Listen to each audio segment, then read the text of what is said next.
بیګا لاهور نه قطر ته جهاز روانو چې په هوا کې دغه جهاز طوفاني بارانونو او د اسمان بجلی ګیر کړو چې مسافرو درنه ډیر بد حالو مسافرو ډیر جړلې هم دي په دغه جهاز کې دا هر څه د الله پاک په کنټرول کې دا ویډیو در سره شریک کوم تاسو د مسافرو دا فریاد وګورئ چې په دې جهاز کې کمی چیغې دي خلکو څومره توبې وکړي دي دا هر څه ګوره د الله پاک په کنټرول کې دي دا سواری چې کنه دا خو ټوټلی دا هر څه د الله پاک په کنټرول کې دي دا سره زمونږ دا موږ چې سا واخلو واپس را پریدو دا سا چې تواخل واپس را پریدي لکه ته دام نه چې دا د ما په لاس او اختیار کې دا هر څه د الله پاک په کنټرول کې دی بیا دا جهاز دومره غټ جهاز چې پټنونو دا جهاز خپل وزني او بیا د ټنونو سامان چې کم دی د مسافرو سامان سره د مسافرو 4000 5000 بره په اسمان کې روان وي فوټ 4000 5000 فوټ د ځمکې نه بره په اسمان کې دغه جهاز پټنونو وزن سره د ټنونو لوډ سره د بره په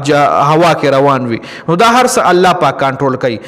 بس هر ټایم د الله پاک نه شکر وکړل پکار دی په هر څه د الله پاک نه شکر وکړل پکار دی او هر وخت د الله پاک نه استغفار هم کول پکار دی راځي دا ویډیو ګورئ د ویډیو کتلو زیاته مننه او مخکې ضرور شریک کړئ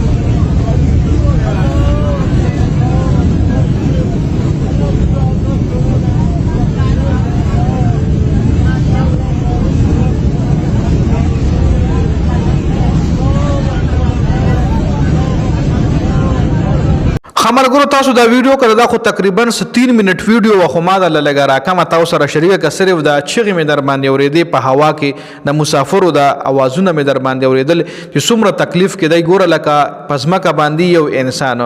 نو په اگر انسان له پزماکه مرګ راځي په پزماکه ارزه کې انسان له مرګ راتلی شي دا ډېر واقعیت دي اوس په ویډیو ډېر زیات لینتی شي نو او بیا چې یو انسان په بره په هوا کې وي 4-5000 بره وي 4-5000 فوټ هغه بره وي نو هغه مخ نورم غبرو شي چې دلته نه دا جهاز خطا شو یا دلته بجلی رونی وو یا دلته نور داسې حادثه راغو دا جهاز مکه لذيذي لکه انسان خپل مرګ مخامخ کاری چې بس مال مرګ را روان دي نو دغه ټایم ډیر زیات د تکلیف لکه کله هم چې ځان لپاره دعا کوي کنه نو ځان لپاره دا دعا ضرور کوي چې الله د عزت او د پردې مرګ راکړي یا الله د عزت او د پردې مرګ راکړي د عزت او د پردې د ژوندۍ خو هر انسان غواړي خو مرګ هم دغه رنګ غواړي خیر دا یو شارټ غونتی ویډیو